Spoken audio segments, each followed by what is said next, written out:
सभी विद्यार्थियों को मेरा प्यार भरा नमस्कार।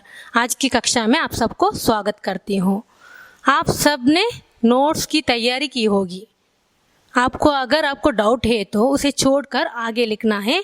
जब रेगुलर क्लास स्टार्ट होगे तब आकर मुझसे पूछ सकते हो। आपको टेक्स्ट बुक के साथ साथ वर्कबुक भी खरीदना ज़रूरी है। मैंने पिछले सेशन में बिंदा नाम एक रेखा चित्र महादेवी वर्मा द्वारा रचित रेखा चित्र को शुरू किए थी। अब मैं इसका संक्षिप्त में जानकारी दूंगी। टेक्स्ट बुक देखिए आप। बिंदा ये महादेवी वर्मा द्वारा रचित एक रेखा चित्र है। इस रेखा चित्र में लेखिका एक स्कूल में प्राचार्य थी। लेखिका को एडमिशन प्रवेश पत्र आता है और ये प्रवेश पत्र को पढ़ते हुए लेखिका की दृष्टि उसकी प्रवेश पत्र की आयु पर रुक जाती है। एक स्कूल में एडमिशन के लिए एक सज्जन और एक दुबली पतली लड़की आए और लेखिका उस प्रवेश पत्र पढ़ती है। पढ़कर उसे लौटाते हुए कहा कि आपने आयु ठीक से नहीं भरा दिया है और आयु को ठीक कीजिए, नहीं तो अगर पीछे आपको कठिनाई पड़ेगी। और सज्जन ने कहता है कि मैंने आयु ठीक से भर दिया है, क्योंकि गत आषाढ़ में ये लड़की को 14 वर्ष हो चुका थी और लेखिका ने उस लड़की को विस्मित भाव से देखती है। लेखिका सोचा कि वो लड़की में 14 वर्ष की बालिका तरह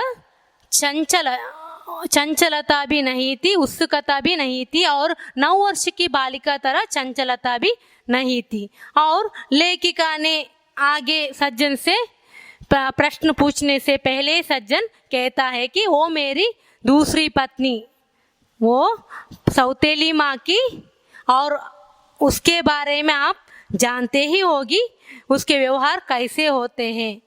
इसको बताते हुए अर्ध सुनकर लेखिका ने स्मृतियों में डूब जाती है। लेखिका को अपने बचपन की सहेली विंध्येश्वरी की याद में डूब जाती है। लेखिका अपने बचपन की सहेली विंध्येश्वरी की याद में डूब जाती है। जब लेखिका छोटी थी तब लेखिका को जीवन और मरण के बारे में कुछ भी ज्ञात नहीं थी और जब लेखिका की नाना और दादी स्वर्गवास होने के बाद लेखिका भी सोचती थी कि जब मेरा सिर अलमारी छूने लगता है तब मुझे भी नाना नानी को देखने के लिए वहाँ जाना होगा और मैं भी उसे देखने के लिए ज़रूर जाऊंगी। और लेखिका अपने माँ की ममता के बारे में सोचती थी, समझ रही थी कि छोटे छोटे बच्चों को छोड़कर मर जाने वाली माँ के बारे में लेखिका सोचती थी। माँ की प्यार कैसे होते हैं। लेखिका सोचती थी कि छोटे छोटे बच्चों को छोड़कर मर जाने वाली माँ और कुतिया अपने अज्ञान अवस्था में मेरे साथ देने वाली कुतिया, वो सीढ़ियों के नीचे अंधेरी कोठरी में अपने बच्चों को किस तरह पहरेदार की तरह देखभाल करती है। और बूरी बिल्ली भी अपने दांतों से बच्चों को पकड़कर अपने चूहे जैसे निस्सहाय बच्चों को शार्प दांतों में इसे दबाकर पकड़ती है कि अपने एक दांत भी उसे चूबने नहीं देते। और आगे लेखिका कहती है कि कबूतर के बारे में, कबूतर और गौरैया भी अपने चोंचों से खाना अपने बच्चों को खिलाती है और बच्चिया को हटाते हुए हमारे श्याम गाय ने किस तरह अपने दुख समाचारों को रंबा करके व्याकुलता को कहते हैं, हमसे बताते हैं। उसी तरह और ये आगे लेखिका कहती है कि एक कंधे में एक बच्चों को गोद में लिया करके और दूसरी अपने हाथों से उंगलियों में दूसरी बच्चों को पकड़कर घर घर द्वार द्वार फिरती थी वो भिखारिन, वह भी बच्चों के लिए ही कुछ मांगती रहती थी, वो बच्चों की पेट भराने के लिए कुछ मांगती रहती थी। ये पूरा लेखिका क्यों कहती है कि ऐसी प्रेम को देखकर सिर्फ इतना ही समझ सकी थी, लेखिका ने इतना ही समझ सकी कि भगवान ने माँ को बच्चों को देखभाल करने के लिए रखा है। माँ की ममता को लेखिका ने इस तरह वर्णन करती है। और आगे देखिए, आगे लेखिका बिंदा की सौतेली माँ पंडिताइन चाची के बारे में और उसके श्रृंगार के बारे में वर्णन करते हुए कहती है कि बिंदा के भी तो माँ थी जिन्हें हम पंडिताइन चाची और बिंदा नई अम्मा कहती थी। वे अपनी गोरी मोटी देह को रंगीन साड़ी से सजे कसे चारपाई पर बैठकर फूले गाल और चिपटी सी नाक के दोनों ओर नीले कांच के बटन सी चमकती हुई आंखों से युक्त मोहन को तेल मलती रहती थी। लेखिका कहती है बिंदा के भी तो माँ थी, उन्हें हम पंडिताइन चाची और बिंदा नई अम्मा कहती थी। वो बहुत सुंदर लगती थी, नई अम्मा यानी पंडिताइन चाची बहुत सुंदर लगती थी। वो मोटा सा और गोरी, अपनी गोरी और मोटी देह कैसा था, गोरी सी थी और मोटी देह को रंगीन साड़ी से सजाती थी और चारपाई बैठकर अपने फूले गाल ब्लोस्टेड चीक्स और चिपटी नाक्स फ्लैट नोज थी और दो नीले कांच के बटन सी चमकती हुई आंखें, उसका आंखें कैसी थी कि नीले कांच ग्लास की तरह चमकती हुई थी। आंखों से युक्त मोहन को तेल मलती रहती थी। पंडिताइन चाची ने मोहन को तेल मसाज करती रहती थी। उनकी विशेष कारीगरी सी संवारी पीठियों के बीच में लाल स्यारी की मोटी लकीर सा सिंदूर, उन्हीं से आंखों में काली डोरे के समान लगने वाला काजल, चमकीले कर्णफूल, गले की माला, नगदार रंग बिरंगी चूड़ियां और घुंघरूदार बिछुए मुझे बहुत भाते थे, क्योंकि यह सब अलंकार उन्हें गुड़िया की समानता दे देते थे। लेखिका कहती है उनकी वो मोटा और गोरी थी और उसका देह मोटा और गोरी सी थी और वो रंगीन कपड़े से सजाती थी, गुड़िया की जैसी दिखती थी। वो रंगीन साड़ी से सजे कसे चारपाई पर बैठकर क्या करती रहती थी, मोहन को तेल से मसाज कर रहती थी। उनकी विशेष कार्य से वो मांग में सिंदूर भरा रही थी और आंखें में काले डोरे के समान वाला काजल थी और चमकीले कर्णफूल, गले की माला, नगदा रंग बिरंगे चूड़ियां पहनी थी और बैंगल्स पहनी थी और घुंघरूदार बिछुए मुझे बहुत भाते थे। घुंघरूदार बिछुए मतलब पाँव के उंगलियों का एक गहना। घुंघरूदार बिछुए इसका मतलब है पाँव में पहनने वाला पाँव के उंगलियों का एक गहना, क्योंकि वह सब अलंकार उन्हें गुड़िया की समानता दे देते थे। उन्हें पहनकर वो श्रृंगार करती थी। लेखिका को ये श्रृंगार बहुत पसंद थी, वो अच्छी लगती थी। और लेखिका आगे कहती है यह सब तो ठीक था, वो बहुत सुंदर थी और ये सब ठीक है, लेकिन पर उनका व्यवहार विचित्र सा जान पड़ता था। लेकिन उनकी व्यवहार, पंडिताइन चाची की बिहेवियर वो विचित्र सा जान पड़ता था, अजीब लगता था। क्योंकि लेखिका कहती है वो सर्दियों के दिनों में लेखिका की माँ क्या करती थी, वो धूप निकलने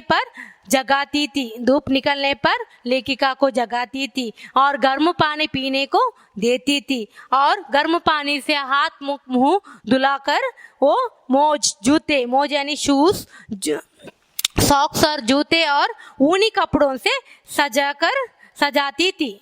लेखिका की माँ सर्दी के दिनों में क्या करती थी, लेखिका को धूप निकलने पर जगाती थी और गर्म पानी से हाथ मुंह धुलाकर और ऊने की कपड़े से सजाती थी और मना कर गुनगुना दूध पिलाया जाता था। और मना कर गुनगुना यानी गरम गरम दूध पिलाती थी। तब पड़ोस के घर में पंडिताइन चाची का स्वर उच्च से उच्चतर होता रहता था। यदि गर्जन तर्जन का कोई अर्थ समझ में ना आता तो मैं उसे शाम के रंबाने के समान स्नेह का प्रदर्शन भी समझ सकती थी। लेखिका कहती है कि जब मैं छोटी थी, वो सर्दियों के दिनों में मेरे माँ क्या करती थी, गरम पानी पीने के लिए देती थी और गरम गरम दूध देती थी और ऊने की कपड़े कपड़ों से सजाती थी। लेकिन पड़ोस घर में क्या होती थी, वो पंडिताइन चाची का स्वर, पड़ोस के घर में क्या पंडिताइन चाची का स्वर उच्च से उच्चतर होता रहता था, गूंज उठती थी। पंडिताइन चाची का स्वर गूंज उठती थी। यदि उस गर्जन तर्जन का कोई अर्थ समझ में ना आता, लेखिका को उनकी बातें समझ में ना आती तो अपने गाय शाम का यह आवाज, शाम क्या कैसे चिल्लाता था, क्योंकि अपने बच्चिया को हटाते समय शाम गाय ने रंबा कर घर पर शोर मचाया रहती थी। उसी तरह पंडिताइन चाची का स्वर भी, कर्कश स्वर भी लेखिका को समझ सकती थी, इस तरह ही समझ सकती थी। परंतु उसकी शब्दावली परिचित होने का कारण ही कुछ उलझन पैदा करने वाली थी। क्या क्या कहती थी पंडिताइन चाची, उड़ती है आऊं, उड़ती है या आऊं, बैल के से दी क्या निकल रही है, मोहन का दूध कब गर्म होगा, अभागी मरती भी नहीं। ऐसे कठोर वाक्य से बिंदा को आदि वाक्यों से जो कठोरता की धारा बहती रहती थी, उसे मेरा अबोध मन भी जान लेता था। कभी कभी जब मैं ऊपर की छत पर जाकर उस घर की कथा समझने का प्रयास करती, तब मुझे मैली धोती लपेटे हुए बिंदा ही आंगन से चौके तक फिरकनी सी नाचती दिखाई देती। जब लेखिका ने बिंदा के कहानी जानने के लिए ऊपर के छत पर जाकर क्या करती थी, वो कथा देखने के लिए, बिंदा की बारे में जानने के लिए बिंदा देखती प्रयास करती थी। लेखिका ने ऊपर के छत पर जाकर बिंदा की कहानी जानने के लिए प्रयास करती थी। तब लेखिका को बिंदा मैली धोती लपेटे हुए बिंदा ही आंगन में इधर उधर भागती ही दिखाई पड़ती थी।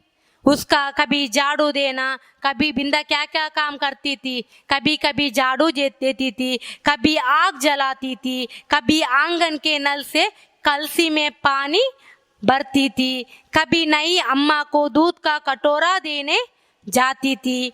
मुझे बाजीगर के तमाशा जैसे लगता था। लेखिका कह रही है कि लेखिका ने बिंदा की कहानी जानने के लिए ऊपर के छत पर जाकर क्या देख रही थी और तब बिंदा ने क्या अपनी मैली धोती से बिंदा आंगन में इधर उधर भागती ही दिखाई पड़ती थी। और कभी कभी बिंदा झाड़ू देती थी और कभी आग जलाती थी, कभी आंगन के नल से पानी भरती थी, कभी नई अम्मा को दूध का कटोरा देने जाती थी। लेकिन यह सारे दृश्य लेखिका को बाजीगर के तमाशा जैसे लगता था, बाजीगर जादूगर की तमाशा जैसा लगता था, क्योंकि मेरे लिए तो वे सब कार्य असंभव से थे। मेरे लिए सब काम असंभव का काम था, मुझे न करना एकदम असंभव की बात थी। मुझे यह सारे काम करने के लिए नहीं होगा। पर सब उस विस्मित कर देने वाला कौतुक की उपेक्षा कर पंडिताइन चाची का कठोर स्वर गूंजने लगता। लेखिका को आश्चर्य जब होता है तब पंडिताइन चाची का कर्कश स्वर गूंजने लगता है, तब ले जिसमें कभी कभी पंडित जी की गुटकी का पुट भी रहता था। तब ना जाने किस दुखद की छाया मुझे घेरने लगती थी, जिसकी सुशीलता का उदाहरण देकर मेरे नटखटपन को रोका जाता था। लेखिका के मन में बिंदा के बारे में सवाल उठती थी, क्या बिंदा कोई नटखटपन नहीं करती है, कोई शैतानी नहीं, या सिर्फ ये काम ही करती रहती है? बहुत कोशिश करती है ये सब जानने की, पर लेखिका को कुछ भी समझ नहीं आया। वही बिंदा घर में चुपके चुपके कौन सा नटखटपन करती रहती है, इसे प्रयत्न करके भी मैंने ना समझ पाती थी, कुछ भी लेखिका को समझ में नहीं आया। और मैं सिर्फ ये काम नहीं करती थी और रात दिन औदम मचाती थी। लेखिका कहती है मैंने सिर्फ कुछ भी काम नहीं करती थी और रात दिन क्या करती रहती थी, लेखिका ने ऊदम यानी मजा मचाती रहती थी। पर मुझे तो माँ ने ना मर जाने की आज्ञा दी और ना आंखें निकल लेने का भय दिखाया। लेखिका कह रही है कि मैंने दिन भर कुछ भी काम नहीं करती, लेकिन मेरे माँ एक दिन भी मुझसे क्या मर जाने की आज्ञा नहीं दी और मेरे आंख के निकलने की भय भी नहीं दिखाया था। एक बार लेखिका ने माँ से पूछ लिया, क्या पूछ लिया, क्या पंडिताइन चाची तुम्हारी तरह नहीं है? माँ से लेखिका इस तरह कह रही है, क्या पंडिताइन चाची तुम्हारी तरह नहीं है? माँ ने मेरी बात का अर्थ कितना समझा यह तो पता नहीं। उनके संक्षिप्त में हूँ से ना बिंदा की समस्या का समाधान हो सका और ना मेरी उलझन सुलझ पाई। लेकिन लेखिका की माँ हूँ कहकर उनका समझ लेकिन लेखिका का इस आंसर से अपनी समस्या का समाधान नहीं मिला। इस सवाल से लेखिका का समस्या का समाधान नहीं मिला। और आगे देखिए, बिंदा मुझसे कुछ बड़ी ही रही होगी।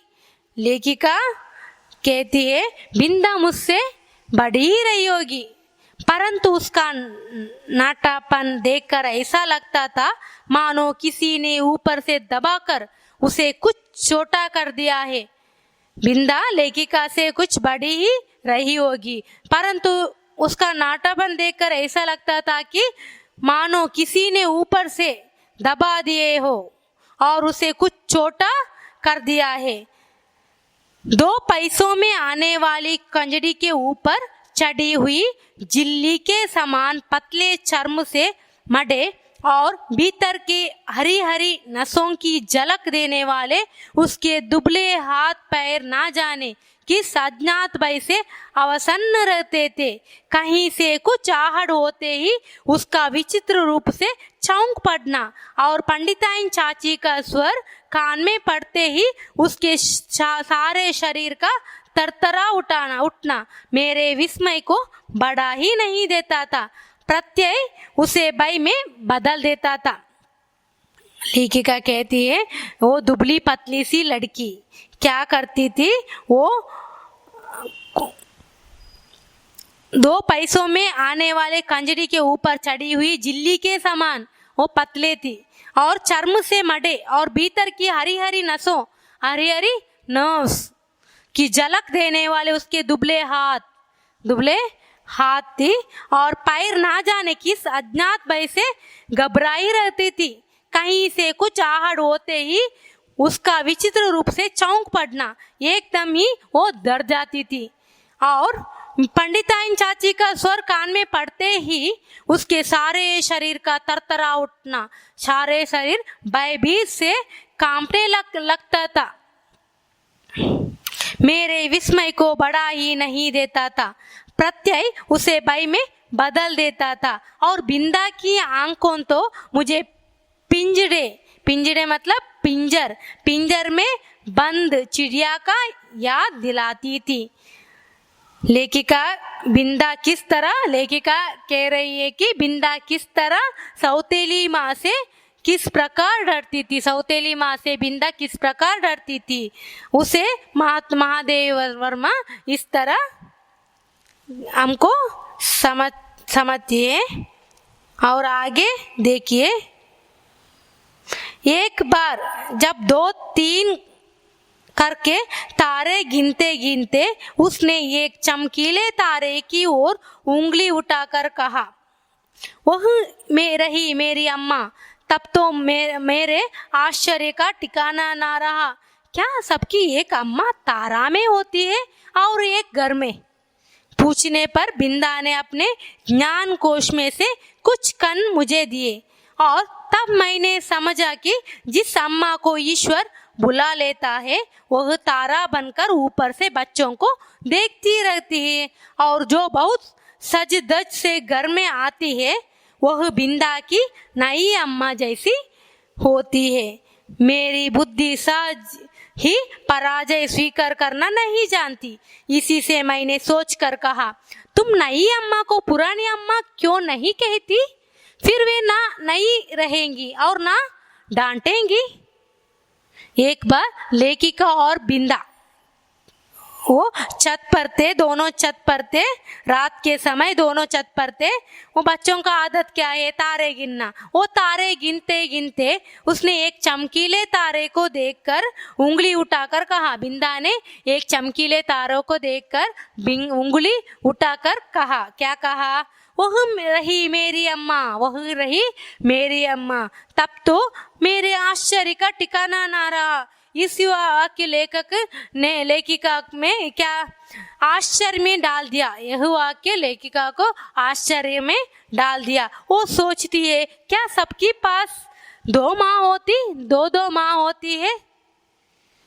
एक माँ तारों, एक माँ आकाश में और एक माँ तारे के रूप में और एक माँ घर में और दूसरा आसमान में तारों बनकर रहती है। लेखिका सोचती है क्या सबको 2 माँ होती है, एक माँ तारों के रूप में और एक माँ घर में।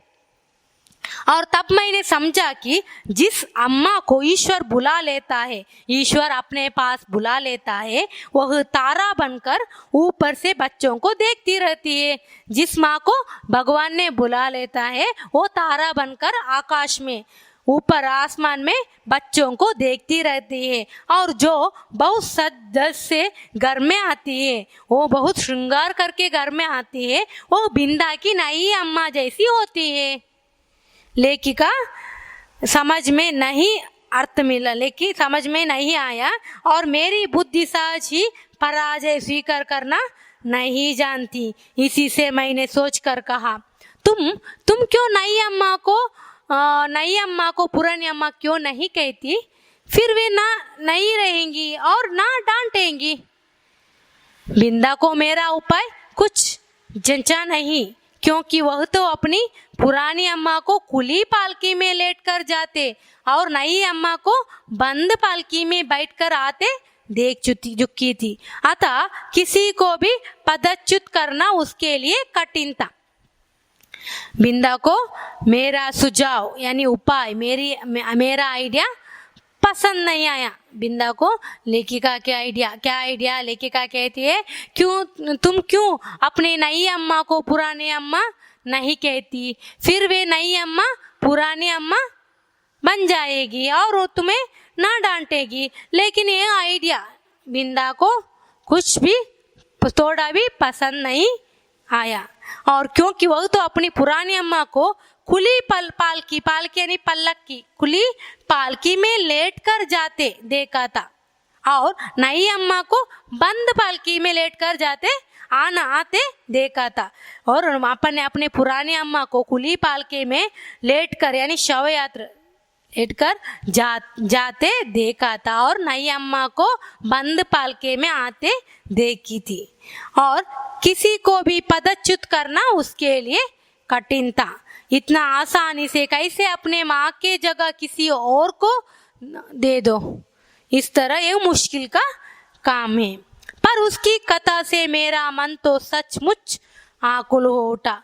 अतः उसी रात को मैंने माँ से बहुत अनुनय पूर्वक कहा, तुम कभी तारा ना बनना, चाहे भगवान कितना ही चमकीला तारा बनावे। माँ बेचारी मेरी विचित्र मुद्रा पर विस्मित होकर कुछ बोल भी ना पाई थी कि मैंने अवकुंठित भाव से अपना आशय प्रकट कर दिया। नहीं तो पंडिताइन चाची जैसी नई अम्मा पालकी में बैठकर आ जाएगी और फिर मेरा दूध बिस्कुट जलेबी सब बंद हो जाएगी और मुझे बिंदा बनना पड़ेगा। माँ का उत्तर तो मुझे स्मरण नहीं, पर इतना याद है कि उस रात उसकी धोती का चोर मुट्ठी में दबाकर ही मैं सो पाई थी।